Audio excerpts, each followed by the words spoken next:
Hi guys, it's Khandie here. I'm going to talk to you about gig photography. I got a lot of comments in my DMs on Instagram and some on my YouTube. So I'm going to talk to you about gig photography, more about how I go about doing it, what kit I take with me, because I am fresh back technically for last night from a little gig that I did here in Northampton. So I'm going to go for it. My kit bag is still unpacked, so I can go for exactly what I take with me. So I'm going to tell you how to get into gig photography. It's essentially how I've done it. I started shooting for free at a local venue here. I would show up with my camera, take some pictures, offer a couple of good ones, like banger shots as they call, to the bands to use for promo. So the bands would then get some images from me. The agreement would tend to be, could you just credit me if you use them? Then as I started doing that more, bands were like, hey, can you come and shoot? And I'd have to say, look, can you pay me for this? Because obviously I'm coming down. It was always small fees because bands don't generally have a lot of money unless you're talking like the bigger end bands, but it's very rare. I mean, on average, I used to be able to get from like £30 to £120, which is still a lot of money, don't get me wrong, but you weren't getting like the thousands that some people seem to think you get. That I understand comes when you shoot like the big guys. So I would also go to just venues and approach the venues and be like, hey, do you mind if I photograph for you? I'll give you the images in return for perhaps crediting. And I would create my own exposure agreement. Now, I don't necessarily appreciate that people would go, don't ever work for free, because in this instance, I think it is kind of one of the things where you do work for free. Up until a point, but I do think you should also, if a band approaches you, you should be looking to get paid if the band approach you. That's kind of how I started out. So with that, then production companies would recommend me to bands, and next thing I know, I'm shooting quite a lot of bands. But here's some tips for you. Remember, it's always a good idea to wear dark clothes. You might think, well, why would I wear dark clothes? Because if they are videoing it, you're going to come up in the background and you don't want to be wearing something like this. Now, you're not necessarily always able to wear dark clothes because for whatever reason things go in the wash or you're called last minute. But ideally, invest in some dark clothes and some good shoes. The last thing you need to be doing is tottering around in high heels or on Converse, because as much as Converse look great for indoors, you are going to slip over it. And I have learned from experience that slippery shoes do not go well when you're doing band photography. Okay, now I'm going to tell you something that is the most valuable piece of my kit, right? So yesterday was torrential rain. I've got some footage of me walking back so you can see. Is this. This is essentially a plastic bag that I wrap around my kit when I'm shooting outside. Now, I know you can get waterproof housing for your camera, but it's bulky and I just don't want to get caught up using it, and it does annoy me a little bit and I feel like it's extra weight. So I just use a plastic bag. I might put a hole around for the lens, or I just shoot with that covered and that's over the controls. Honestly, and sometimes I use this on the front of my lens to create a little bit of interest, but I'll talk about that more later. So once I've got at the venue, wherever I'm going, I will quickly assess who I'm photographing if I haven't already met them, or where I can stand. Always a top tip, 100% the top tip, be good to the crew. Do not mess around with the crew. Don't mess with a stage manager or anything. Just, you are there to capture what happens. Also, you need to be very conscious of what's going on around you. Also, cabling and really expensive lighting. So do not be putting that backpack on your back if you can get away with it. If you can store it somewhere, great, but I know some venues you can't. So the idea is to get a small backpack. I have a relatively small backpack. Here is like tiny, like I think it's about just a little bit bigger than an A4 piece of paper in height and width, so it's actually quite a nice backpack. Last night's gig was in an open air one at the university, and I was photographing a guy called Phil.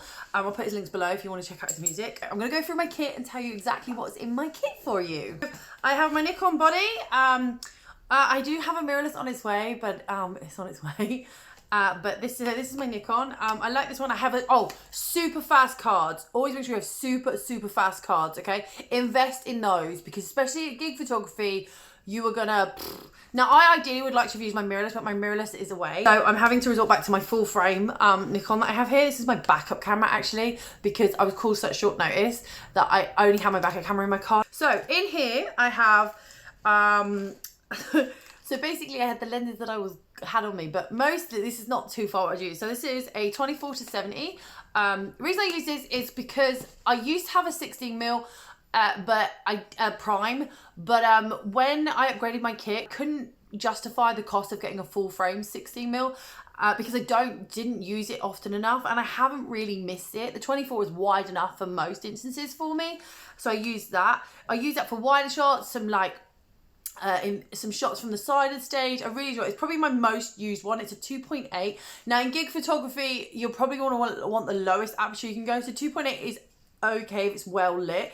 But if I have problems, I have a 50mm 1.4 and I have this 85mm that I'll use, and I'll get them out. Obviously that's a lot of lenses, so if I was only bringing one and I knew how far away I was from the stage, it would be my 24-70. I do know some of my friends like to go to the full collect for 200mm, and that's great. I used to do that, but it's not in my full frame kit anymore because it's not the style I have. And then my top tip, now I know I'm an ambassador and you're gonna go whatever, I've already told you I use the plastic bag in front of the frame, so you know you can do that too, is these always come with me. They're my Omni filters. So this is the magnetic ring that goes around the front. You don't need to have this on the lens, but you can. And then look, it just holds on and you can create these cool images. Because what happens is this is the rainbow film. I don't think I can get a light on this to show you because my grubby fingers are all over. But this is a bit of film, you can just see a little bit there I guess, that creates like a rainbow effect across your images in certain places when the light hits it. I used it quite a bit last night because it was just Phil and his drummer on the stage. It was quite a big stage. I was able to use this to create a bit more dimension in the image, but also fill in some space that was a bit empty. But don't worry, you don't actually need this. But if you did want to get this, I have a affiliate link in the bottom, so go check that out. I'm in two minds on bringing a speedlight or flash to an event. I have one here. I've yet to use it, but I've always felt like I needed to pack it just in case. Now, most things I go to don't allow you to use flash when you're doing the professional photography. Also, let's be honest, are you going to be able to overpower the stage lights? Probably not. So I've not really used one. I have seen like photographers do it. It's not in my style, but I also 100% appreciate it. Now, if I really needed it, I could do it on the 24-70 to get that extra bit of light, because it only goes to 2.8 aperture. But yeah, I've not really used it, I'm going to be honest. So it just sits in the bag as a just in case. The other things I bring is spare batteries for the flash, and a lens cleaner cloth, because you're going to need it because water gets on it. And I top tip, if you're doing outdoors in any way, make sure you have the lens hood for your camera lens, because the lens hood can actually act as a sort of barrier when the rain's coming in, and it can try and stop it getting onto your lens glass. Let's talk about settings. Okay, so settings are entirely dependent on the location you're in, the venue you're in, the type of lighting you're in. Now, you need a sharp and fast shutter speed. A low aperture is ideal, to be fair, because you're gonna need that extra light coming in. See, because even though there's all those stage lights going on, you still have like the darkness around, so to pick it out, yeah. Get friendly with having high ISO. I mean, I've shot at 640. I've seen photographers shoot at even higher than that. I don't really push my camera over the 640 mark, just because I don't need to with the lens that I've got, but I am aware it can happen, so you need to be comfy with that. You're going to miss shots, you're going to miss moments, but you just need to be there to capture what you want.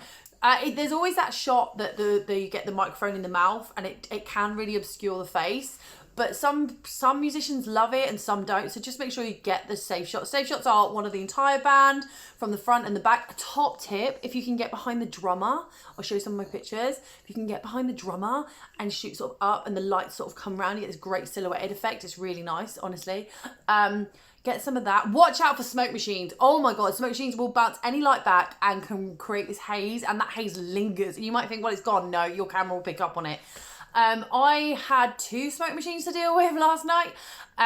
They were in every image, and they created atmosphere and covered the singer. But these things happen.